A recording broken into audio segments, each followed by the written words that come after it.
Mesiyata Dishmaya, Masechet Baba Batra, Daf Chav Dalet. Nous commençons à la troisième ligne, au dernier mot, Amar Abaye. Abaye vient apporter une preuve à cet enseignement de Rav Hanina que nous avons vu dans le Hamoud précédent. La Gemara nous avait rapporté l'enseignement de Rav Hanina, Rov Vekarov Olech Achararov, c'est-à-dire lorsque nous avons une majorité, Vekarov, et aussi quelque chose de proche, c'est-à-dire que si on suit ce qui est proche, le din sera ainsi. Si on suit le din d'après la majorité, le din sera différent. Est-ce qu'on va choisir par rapport à la majorité ou par rapport au plus proche? Alors Rav Hanina nous a dit Olchim Achararov, on va d'après la majorité. Amar Abaye, Abaye va apporter une preuve. Afanana Metalina, nous avons aussi enseigné dans Masechet Nida. À propos de cette fameuse Mishnah dans Masechet Nida que Rashi nous rapporte, Mashal Mashlu Chachamim Baisha. Les Chachamim ont comparé un Mashal, la femme, c'est-à-dire l'utérus, le vagin et la aliyah, on peut traduire par les trompes. Dans cette Mishnah de Masechet Nida, les Rishonim et les Acharonim se sont allongés dans les explications pour comprendre qu'est-ce que la Gemara considère comme étant cheder, c'est-à-dire la chambre, prosdor le couloir, et aliyah l'étage. Encore, le cheder, tout le monde est d'accord que c'est le rechem, l'utérus. Le prosdor, c'est le vagin. La question est de savoir que signifie la aliyah. La aliyah signifie les trompes. La difficulté dans cette Mishnah, c'est que l'on voit qu'il y a un lien, un conduit qui mène de la aliyah au prosdor. Et qu'on pourrait trouver du sang dans le vagin qui ne provient pas du rechem de l'utérus, mais qui proviendrait de la aliyah. Donc nous allons expliquer cette Mishnah dans Masechet Nida de cette manière, comme nous l'avons expliqué aussi dans Masechet Nida, d'après l'explication du Rambam, Khatam Sofer aussi discute dans cette Sugya. Donc nous allons traduire que le cheder est l'utérus, le prosdor, le vagin, aliyah, ce sont les trompes, et il y a des vaisseaux qui mènent des trompes au vagin. On peut trouver du sang dans le prosdor, dans le vagin, qui pourrait être du sang des trompes. Alors, le din est le suivant par rapport à la Touma de Nida. Une femme dont le sang a coulé de l'utérus du rechem, cette femme est considérée comme tméa, elle est Nida. Même si ce sang a été trouvé dans le prosdor, bien évidemment, dans le vagin. Lorsque le sang provient de la aliyah, c'est-à-dire des trompes de l'étage, à ce moment-là, ce n'est pas tamé, ce n'est pas impur. Alors la Mishnah dans Masechet Nida dit la chose suivante: Dam shenimtsa beprosdor sfekotamé. Le sang qui a été trouvé dans le prosdor, dans le vagin, sfekotamé. Nous avons un doute. Est-ce qu'il provient du rechem, de l'utérus ou de la aliyah des trompes? Eh bien, sfeko tamé. Puisque j'ai un doute, je dis que c'est tamé. C'est tamé, c'est impur. Pourquoi? Shecheskato mina mekor. Parce que la chazaka du sang que l'on trouve dans le vagin provient de l'utérus. Je ne vais pas dire qu'il provient de la aliyah, bien qu'il y a un conduit, un lien entre la aliyah et le prosdor, ce que Rashi appelle un loul, une ouverture entre la aliyah et le prosdor. Donc lorsqu'on trouve du sang dans le prosdor, chazaka qui provient du mekor, et donc ce dam est tamé.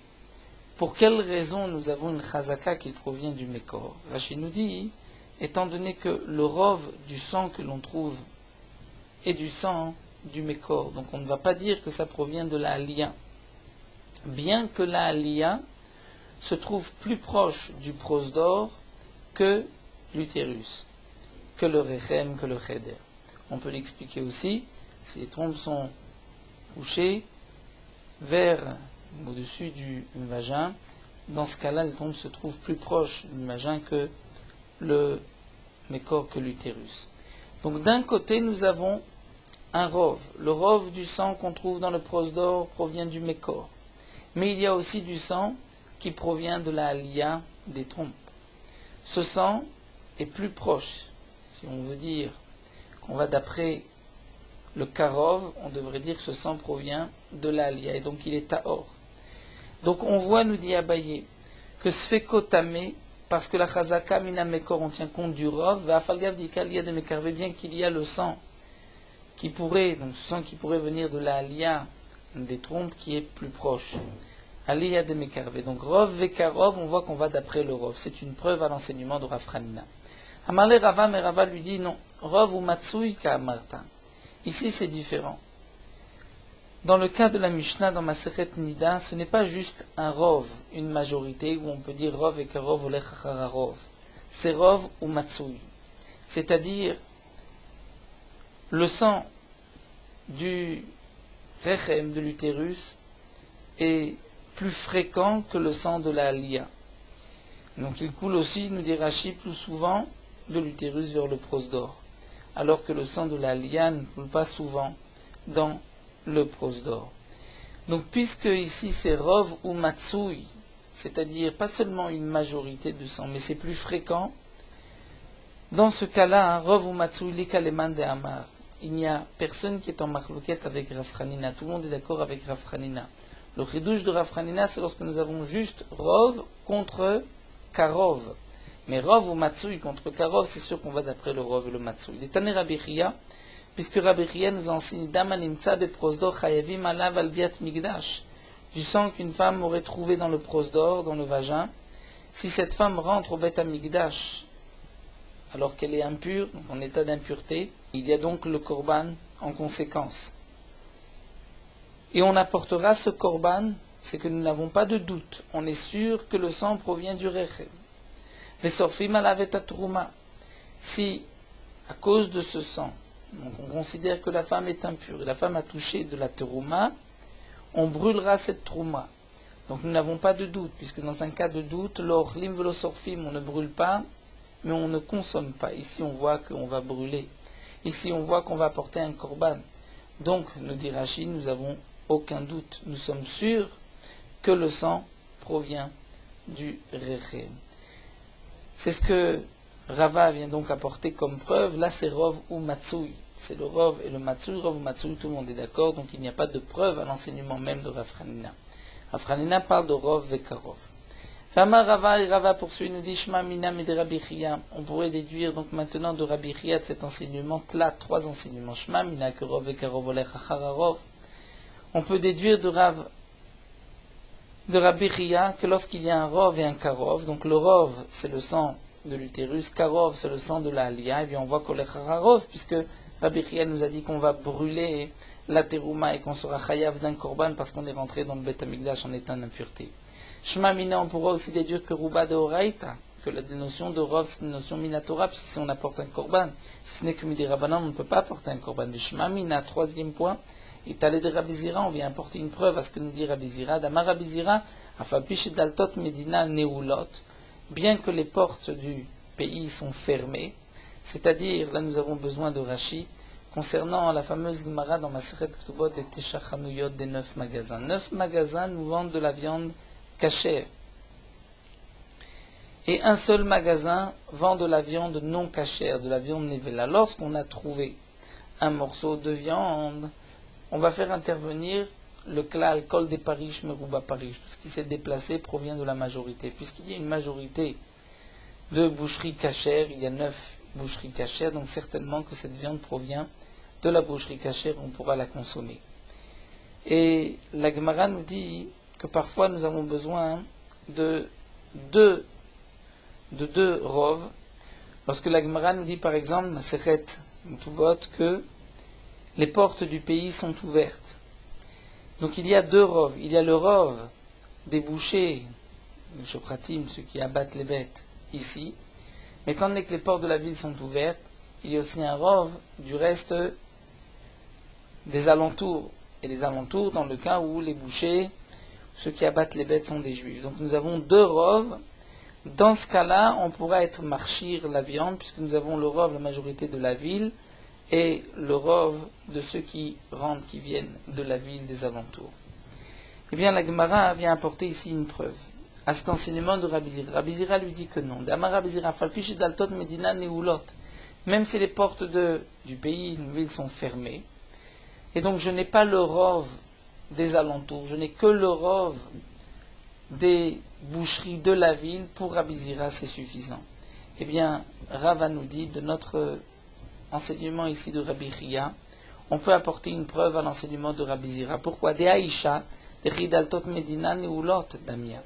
La femme, on va dire que ce sang est impur, parce qu'on va dire que ce sang provient du rov, Rabdomim Minameko. Pourtant là-bas, pour une femme, c'est comme si les portes du pays étaient fermées. C'est-à-dire, il ne peut pas y avoir du sang de l'extérieur, il n'y avait pas de sang extérieur interdit qui rendrait impure la femme.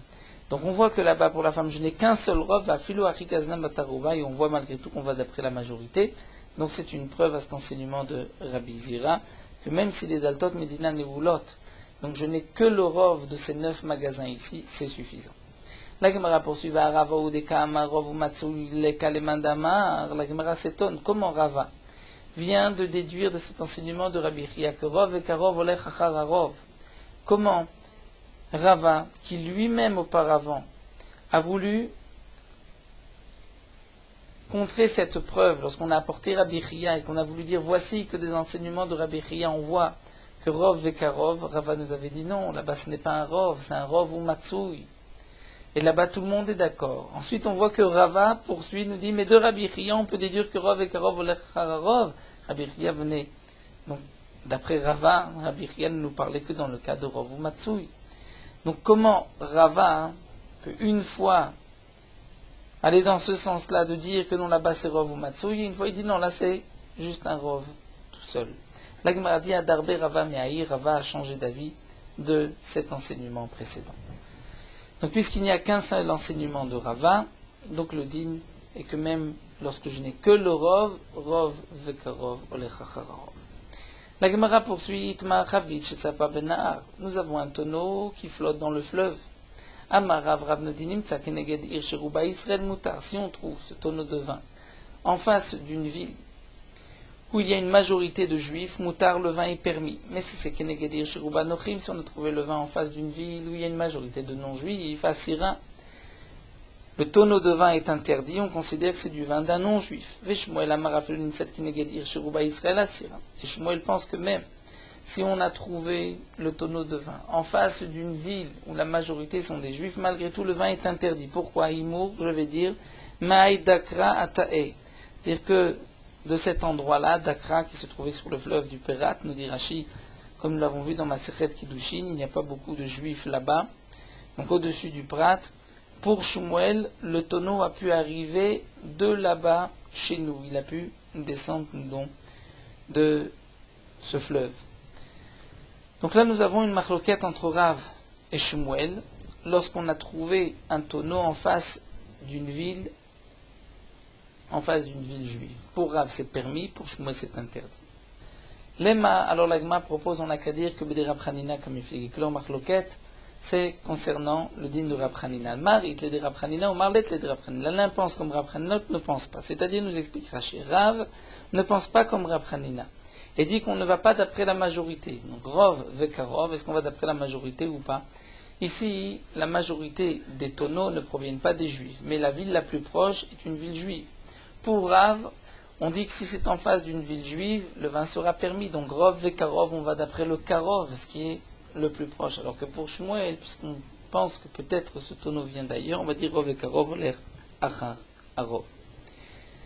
Alors la Gemara nous dit non, en vérité, des Kulal Maït de Rab Chanina, tout le monde est d'accord avec Rab Chanina, que Rov et Karov, l'air Achar, Arov, Achab Maïk, comme j'ai glissé dans Marloquette, en Rav ou Shmuel, c'est la suivante. Demar, Savarimita de Maït, de Krahate, et l'un pense, c'est-à-dire Rav pense que si vraiment tu dis que ce tonneau vient de cette ville où il y avait effectivement beaucoup de non-juifs, mais cette ville qui était bien plus haute dans le Prat, alors, Akoulé ou Pshouré avait Matbeila. En vérité, toutes les Akoulé ou Pshouré, c'est-à-dire, nous explique Rachid, il y a beaucoup d'endroits où l'eau forme comme un petit tourbillon, que les bateaux même vont couler dans ce tourbillon, ou bien Pshouré, ce sont Afsharat Shlagim, c'est-à-dire la fonte des neiges.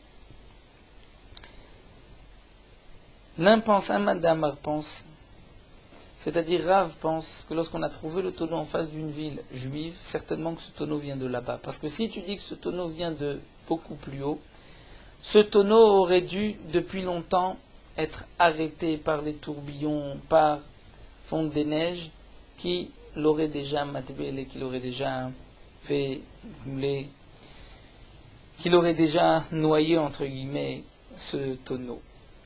Donc puisque ce tonneau est arrivé là, c'est la preuve qu'il vient d'une ville voisine. Omar Savar, alors que Shmuel pense que non. Harifa de Nahara Nakat Veate. Peut-être que ce tonneau s'est retrouvé au milieu du fleuve, dans l'endroit fort du fleuve, où là l'eau coule sans arrêt. Et donc ce tonneau n'a pas pu être arrêté par tous les obstacles, les embûches sur son chemin. Donc ça c'est ainsi qu'on peut expliquer la marloquette Rav Shmuel sans dire que Rav Shmuel c'est en marloquette avec Rav Hanina. Au contraire, on veut garder l'enseignement de Rav Hanina, donc on préfère expliquer que tout le monde est d'accord avec Rav Hanina. La Gemara poursuit. Aou Chatzva de Chamra, un tonneau de vin, d'Ishtakar Bepardissa, qui a été trouvé dans un jardin de Orla, c'est-à-dire dans un vignoble, il y avait des vignes qui ont été plantées, mais qui sont dans les 3 premières années. Donc ces vignes sont interdites, leur raisin, leur vin ne pourra pas être consommé. Lorsque je trouve un tonneau de vin au milieu de ce pardès, Sharia, Ravina l'a permis, on pourra le consommer. Ravina considère que ça ne provient pas de ces vignes-là, puisque c'est Orla. Donc l'Ema Mishum de Savar, la de Rav Hanina, donc nous dit la Gemara, n'est-ce pas que Ravina pense comme Rav Hanina, Rov et Karov, Rov. Si aussi on tient compte du Karov, donc on devrait dire que c'est plus proche. Donc c'est du vin qui provient de ce jardin, et ce jardin est Orla, il devrait être interdit. Non, là on fait intervenir la notion de Rov dans le monde. Donc tu vois que Rov et Karov, Rov. Alors la Gemara répond non. Shane atam de mignav mine atznoe begavelo matzne. La Gemara dit non, parce que si vraiment ce tonneau avait été volé de ce jardin, ce tonneau qu'on a trouvé, on ne sait pas d'où provient le vin, mais s'il avait été volé de ce jardin, atznoe begavelo matzne, jamais les voleurs n'auraient laissé ce vin dans le jardin même, de peur que les propriétaires vont les trouver. Mais dans un autre jardin, là effectivement ils l'ont peut-être caché. Donc je tiens compte du Rav et je ne vais pas dire que c'est du vin dehors. La vanne, mais seulement c'est du vin. Aval inbe matzne'e, mais si c'est du raisin matzne'e, peut-être qu'ils ont caché ce raisin dans ce jardin. Et donc, je crains que ce raisin, dans ce cas-là, provienne des fruits orla.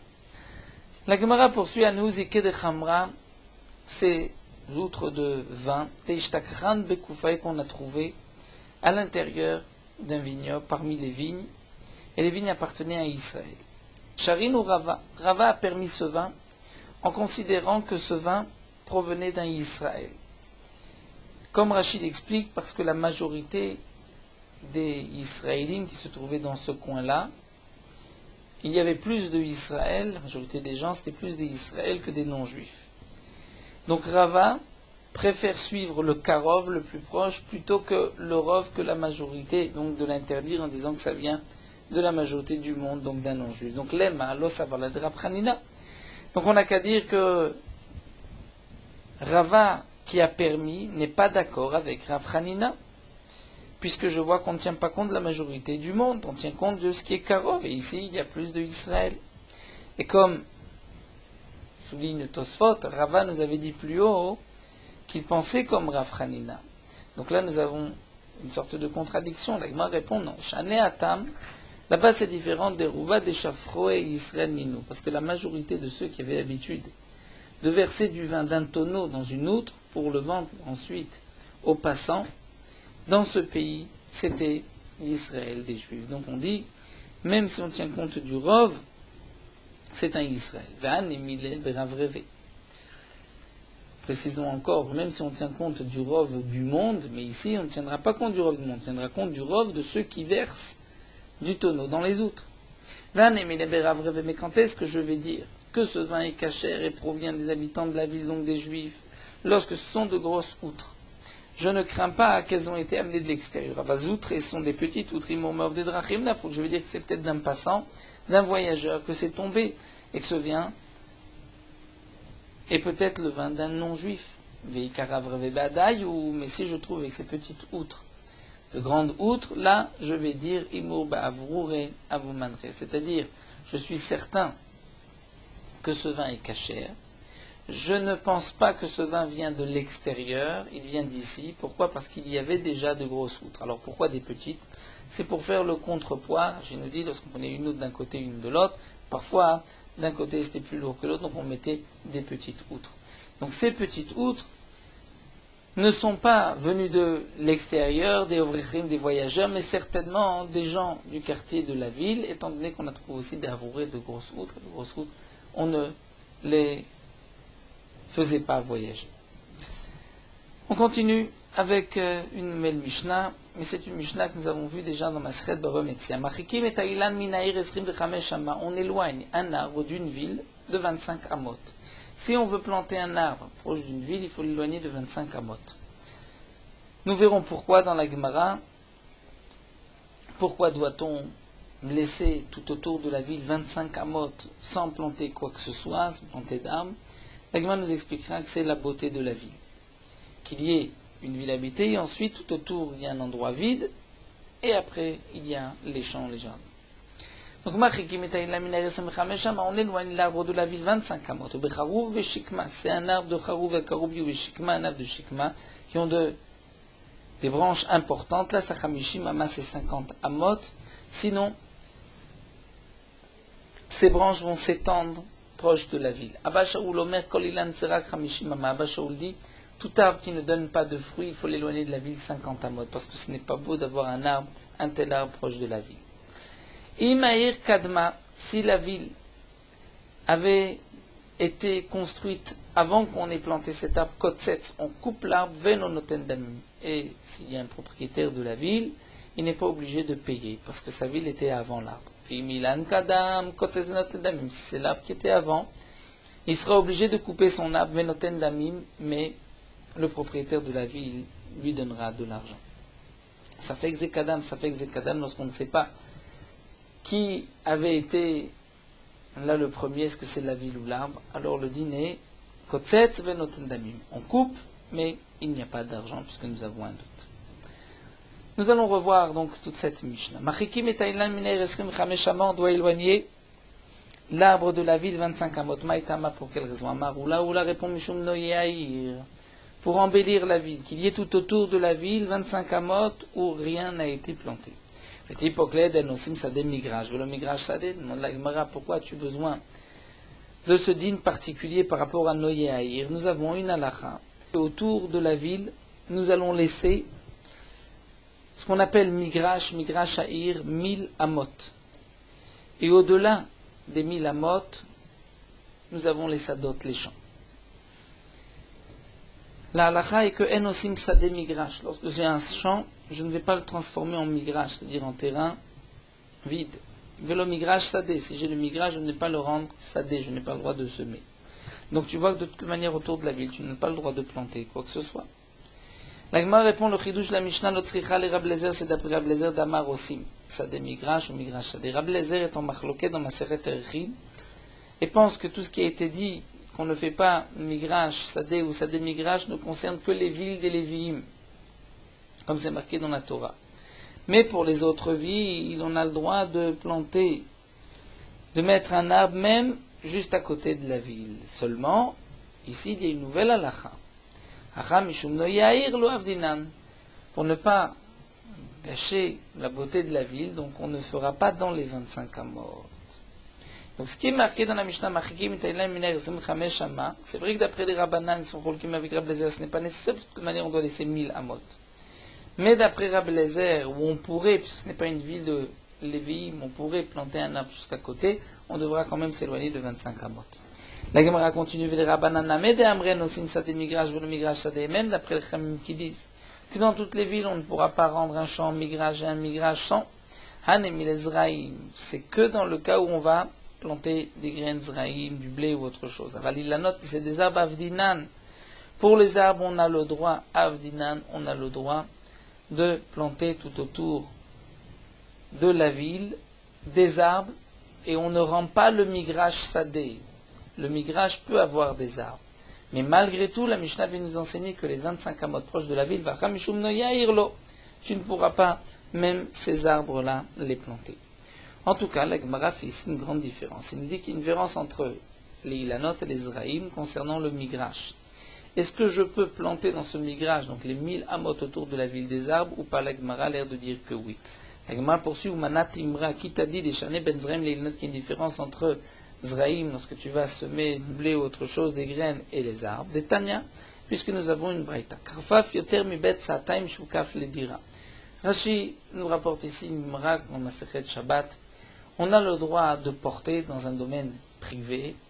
Et lorsqu'un homme a une maison et qu'il a un jardin derrière cette maison, il a aussi le droit de porter dans ce jardin. Ça fait partie du Rishut HaYachid. Devant la maison, c'est un chatser, une cour. Derrière la maison, c'est une guina. Parfois, cette guina, c'est un endroit qui a été clôturé des 4 côtés. Étant donné qu'il y a une dira, une habitation, et ensuite ce qu'on appelle un karfaf, donc un endroit où il y a un terrain, un jardin, on pourra porter sans problème, étant donné qu'il y a une maison. Mais lorsqu'il n'y a pas de maison, alors le din sera différent. On tient compte, il faut le shiur de bet sataim, c'est-à-dire le Mishkan faisait 2 sataim, c'est 100 amot sur 50 amot.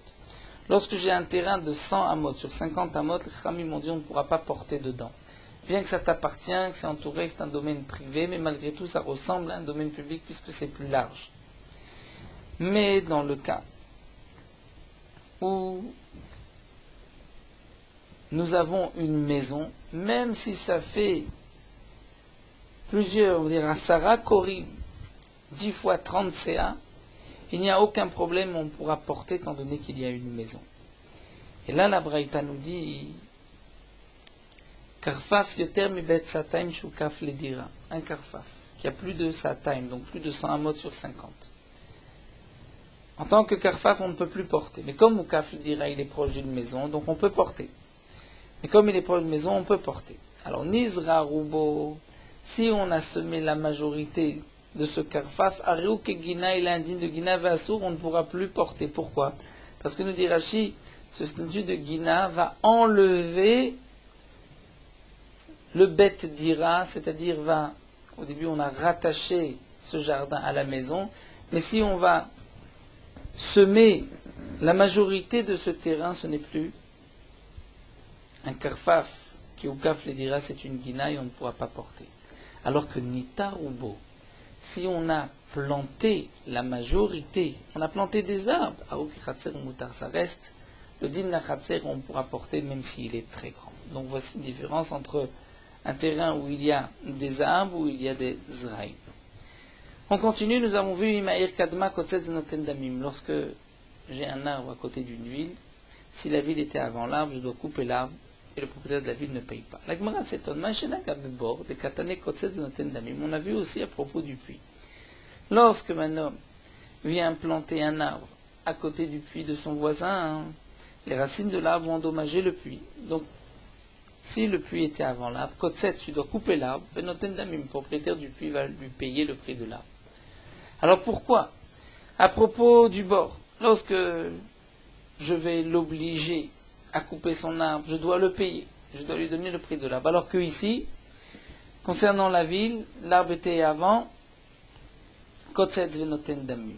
L'arbre est venu après la ville, Kotset Venoten Damim, on ne donnera pas d'argent. Donc, Maïshena demande à Magabébor, c'est marqué Kotsetz Venoten Damim. Ou Maïshena Achad, et Kotsetz Venoten Damim. Amar Ravkana répond, Zot Omeret, c'est ce que, une d'Amri, une chaise que les gens ont l'habitude de dire, Kidra de Beshutafé, cette fameuse phrase, la marmite de 2 associés, Lo Chamimem Velo Kirge, elle est ni chaude ni froide, étant donné que chaque associé pense que l'autre va faire le travail. L'un pense qu'il va la réchauffer, l'autre dit non, c'est l'autre qui va la réchauffer, en fin de compte, ils n'ont pas de plat chaud. Ils ont un plat qui est tiède. Donc là, c'est Kidra de Béchout fait. C'est-à-dire, en quoi c'est Kidra de Béchout fait? Rashi nous dit le prix de l'arbre, qui va payer le prix de l'arbre? Si je vais dire les habitants de la ville vont devoir payer le prix de l'arbre, chacun va dire on ne commence pas par moi, on commence par un autre. Une fois que vous aurez ramassé, venez chez moi. Donc en fin de compte, l'arbre est là. la ville reste avec cet arbre puisqu'on ne peut pas le couper tant qu'on n'a pas payé. Et Rachid nous dit ce n'est pas la beauté et le noir d'Eretz Israël. Donc on va exiger de couper l'arbre et il ne recevra pas d'argent. Mais la Gemara continue au Maïkouchia. La Gemara dit mais on ne comprend pas la question. Tu as posé quelle est la différence entre le bord et l'arbre, c'est-à-dire la ville, le bord et l'arbre et la ville et l'arbre. Maïkouchia dilma shane zekade rabbi, mais zekade yachid, peut-être qu'il y a une différence entre le dégât causé au public ou un particulier. Dans le bord, c'est un dégât causé au particulier.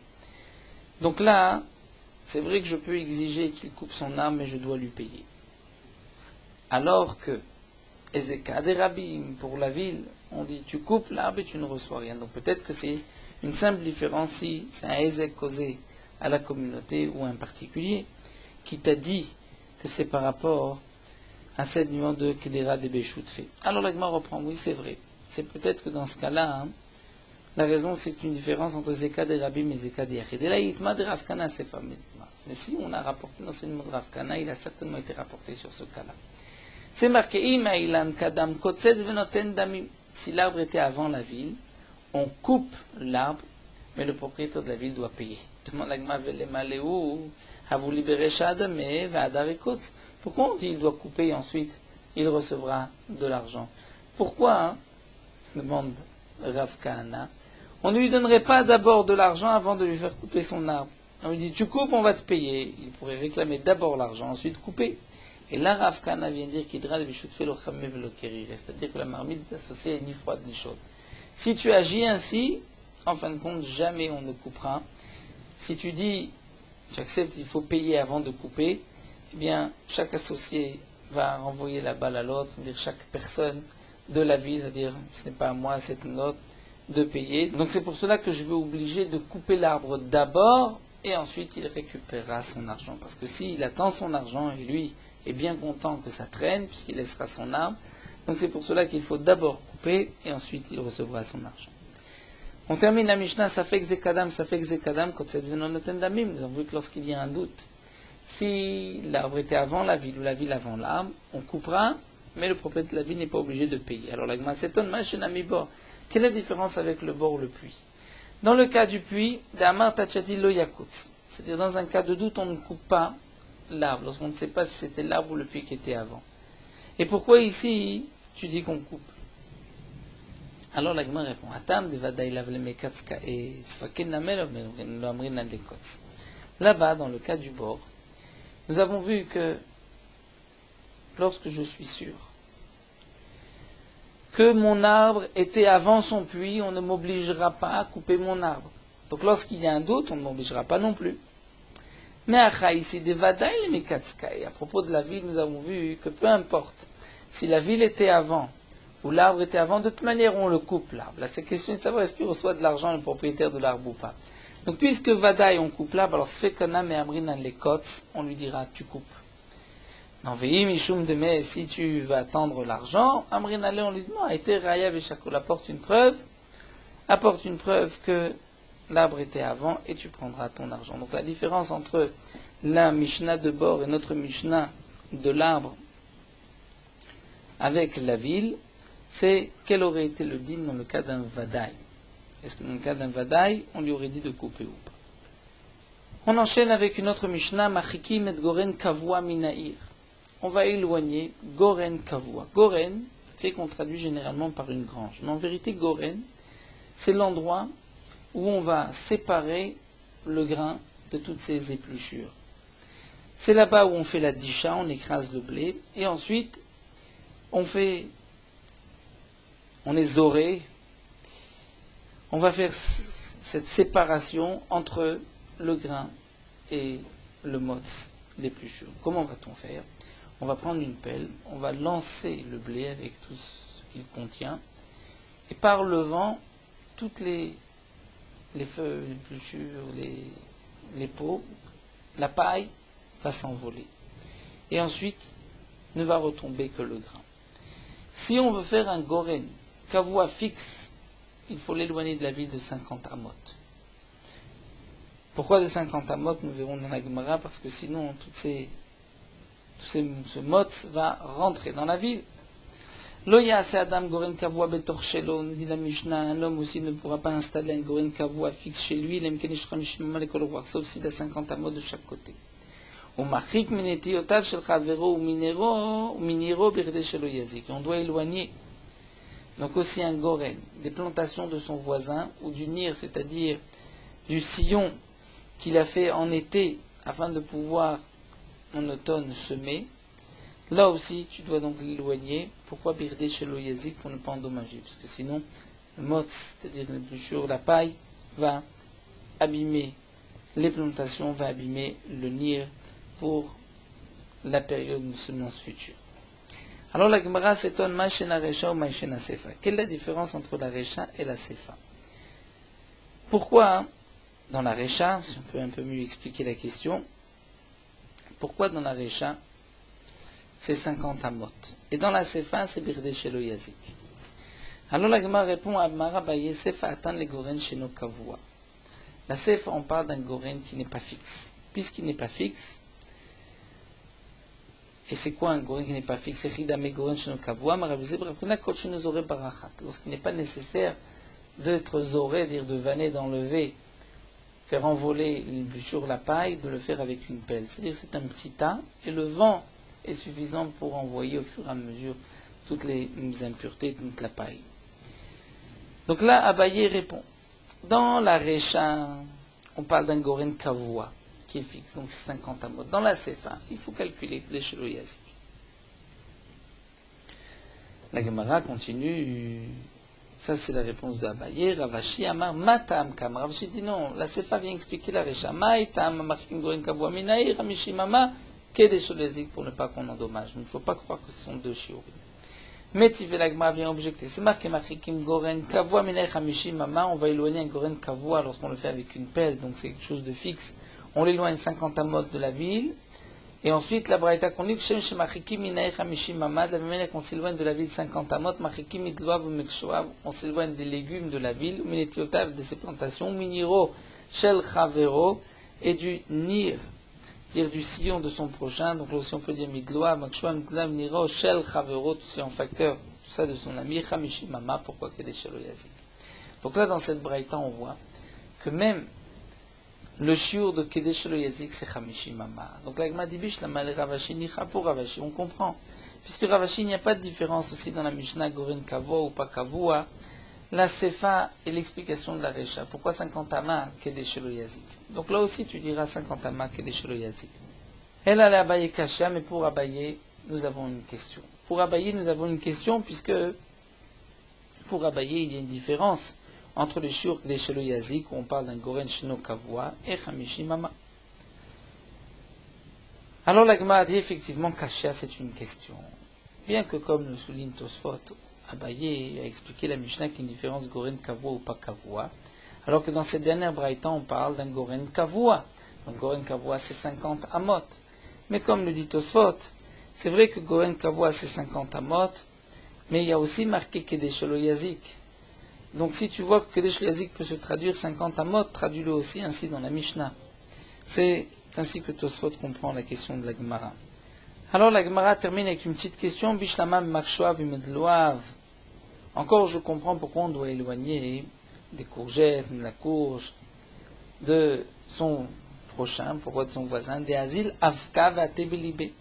Parce que Avka, c'est cette moussière, au moment où on va vanner la récolte, va se rendre Belibé, on peut dire dans son cœur, mais nous avons ici Rabbeinu Gershom qui traduit différemment et qui dit Belibé Perach, dans sa fleur. Ou Matsuile, ou bien comme c'est marqué sur le côté, Matsuile, c'est-à-dire il va brûler et faire sécher toute l'humidité de ces légumes. Donc c'est pour cela qu'il faut les éloigner. Mais demande la miniro amai. Pourquoi d'un sillon on doit éloigner le goren, même si on va vanner la récolte? En quoi ceci va endommager le sillon? Amar Rabbi Abba bar Zavda v'temar Rabbi Abba bar Zutra mipnei she'oseh oto galal. Parce que comme il va y avoir beaucoup de détritus, en fin de compte ça deviendra du fumier, galal, ou des excréments du fumier, et ceci va brûler tous les zraïm, c'est-à-dire tout ce qu'on a semé dans ce champ. Donc c'est pour cela qu'on doit éloigner le goren du champ et du nir aussi de son prochain, c'est-à-dire du sillon de son voisin. Nous nous arrêtons à la Mishnah, Machikim, on prendra Bezrat Hashem, Afrafei. Nous poursuivons Merot Halakha, Afraf Dalet. Nous avons le minag de nous dire les chefs Basuka, que lorsque l'on mange, non pas lorsqu'on dort ou lorsqu'on est debout dans la souka. Un homme qui n'a pas l'intention de manger aujourd'hui dans la souka, là nous avons une marloquette dans les poskim, est-ce qu'il devra dire les chefs Basuka ou pas. Pour certains poskim, le minag de ne dire de bénédiction que lorsqu'on s'attable, c'est seulement lorsqu'on a l'intention de manger. Donc dans ce cas-là, la bracha que l'on dira au moment du repas va acquitter le moment où se trouvait dans la souka. Mais lorsque on n'a pas l'intention de manger ce jour-là dans la souka, donc puisqu'il n'y a pas avec quoi acquitter les moments où il se trouve dans la souka, là donc il devra dire une bracha lorsqu'il rentre dans la souka. Les poskim disent aussi qu'un homme qui rentre dans une souka et il n'a pas l'intention de manger, il a l'intention de sortir dans la souka avant de manger, donc dans ce cas-là, il devra dire les chefs Basuka pour le moment où il était dans la souka. Mais d'autres poskim pensent qu'il ne faut pas faire de différence, et dans tous les cas, on ne dira pas de bénédiction les chefs Basuka si on ne mange pas. Même celui qui rentre là dans la souka avec l'intention de ne pas manger ne dira pas les chefs Basuka, et donc puisqu'il y a une crainte de bracha levatala, il vaut mieux ne pas dire de bénédiction. Celui qui veut malgré tout s'acquitter de toutes les déotes, lorsqu'il rentre dans la souka, il devra entendre la bénédiction d'une autre personne et ainsi penser s'acquitter. Et s'il n'y a personne pour l'acquitter, alors il vaut mieux manger dans la souka, se rendre chayav et dire une beracha et ainsi s'acquitter du moment où il restera dans la souka.